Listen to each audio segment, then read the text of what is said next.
So for today's video, I'm going to be showing you 5 Nepenthes that I believe are essential for everybody's carnivorous plant collection. So it doesn't matter if you've just started growing carnivorous plants, or if you're an intermediate grower, or if you're an experienced grower like me. If you don't have these 5 plants, you should immediately get them or whenever they next come up for sale. So these plants will also be relatively affordable, so I'm not going to recommend like a $1,000 plant like a veitchii barrio, and they'll also be relatively easy to grow, so I'm not going to recommend an Edwardsiana hybrid or something that'll just immediately die. Okay, so the first plant I'm going to be talking about is this Nepenthes Lowii cross veitchii cross boschiana. Now this hybrid has been one of my favourites for a long time, ever since I got it. And you can see the pictures right here are extremely colourful, and they do get quite large, about the size of this Rebecca Soper here, which is also very easy to grow. So if you're looking for something that's not that pretty but it'll just survive, get that one. But this Lowii veitchii boschiana is sort of an intermediate plant. It'll do well outside, as you can see here, but it is a bit of a slow growing plant. You can see mine's just growing a new pitcher right now, and I've just repotted it in this chunky soil mix. So these plants, they're not cheap, but they're not expensive.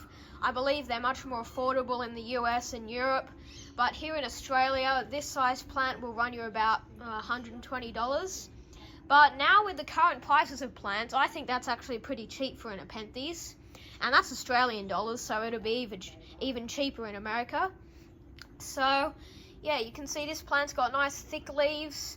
Also another feature to tell if something's easy to grow, it'll have these nice thick leaves, because usually plants with thin leaves, they need high humidity, and that's a big problem when you're growing outside. So the next plant I think everybody should have is a Lowii cross truncata giant from Exotica Plants. Now these are a little bit more expensive, but you can get really small plants for quite cheap actually.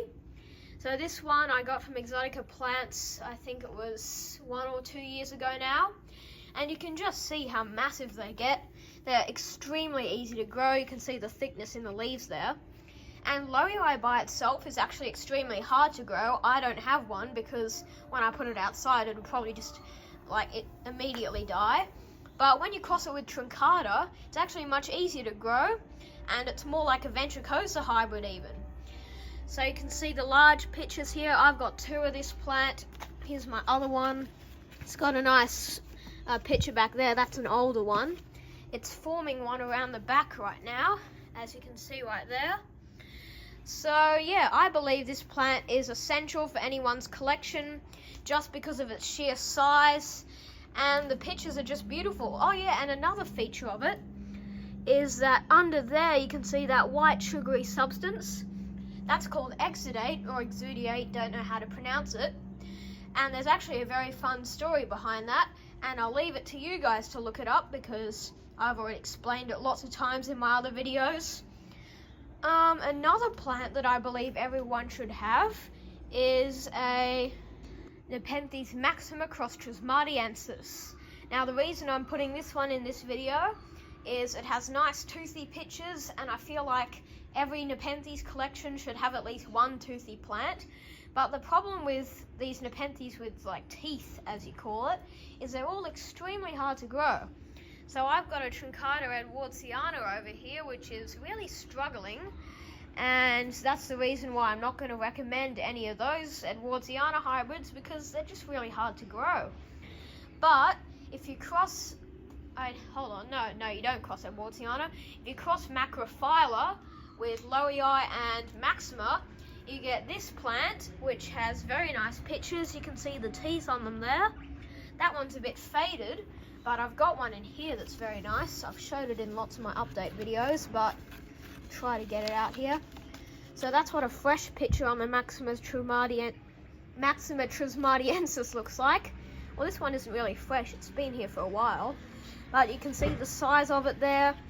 Very nice coloration, and this one's actually got a basil on it, so we'll get to see what the lower pitchers look like relatively soon. As you can tell, this plant likes to vine a lot, so if you're growing in an indoor space, this one probably isn't the best for you.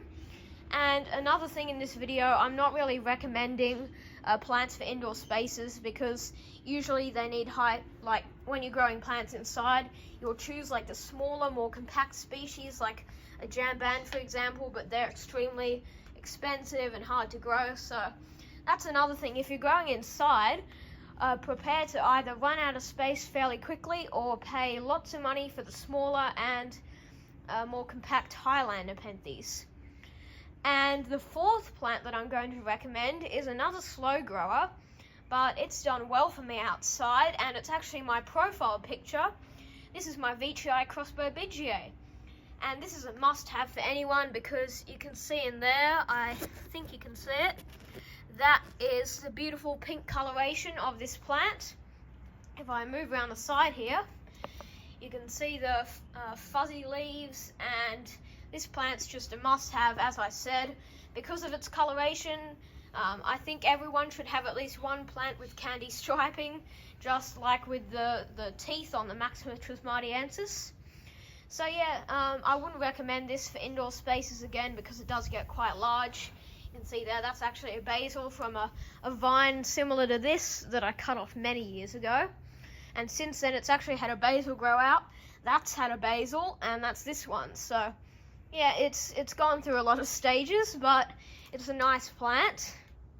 Now, just before I show the last plant on the list, which may surprise a lot of you, I have a runner-up, and it is a Nepenthes truncata. Now, the reason why it wasn't actually on the list is because it's an extremely slow grower, and it is vulnerable to pests, but you can get them for very cheap over in the US, but here in Australia, they're quite expensive. I paid $40 for this plant in, I think, 2019, but they were selling them at a recent carnivorous plant show for $120 for like smaller than this. So they have risen in price. You can see mine's got a nice picture forming around the back. I've got a truncata squat right here that's another massive plant. It's got a picture right here that's very old, starting to die off, but truncata can get absolutely massive. I'm talking like this size. This is Truncata cross nebularum, which I guess you could count as another runner-up. This one's also easy to grow. It's just put out a new picture right there. That's much smaller than what it can produce because it's winter. But we'll move on to the final plant, which is actually in the tree. I have two of them, and it may surprise a couple of you, but the last one I'm going to recommend is a pure Nepenthes alata. Now, I've just got this plant a couple days ago at the Friday Carnivorous Plant meeting at Burwood, and you can see how fast these plants grow because I got one similar size to this a couple months ago, and look how big it is now. It's this plant right here, started to vine, cling onto the tree. This one's got more of a yellowy picture, as you can see. It's got another one around this side, just hanging around in the Ventricosa. But you can tell the difference between alata and Ventricosa, because Ventricosa has more of a doesn't have like a bulb at the bottom of the picture, and it has more red coloration like a Ventricosa. But you can see alata, it's got this very nice speckled coloration. It's got nice leaves as well. So I think everybody should have that plant. It's a very easy grower. I'd recommend that for beginners mostly. So yeah, there you go. Hope you enjoyed this video. Thanks for watching, and I'll see you in the next one.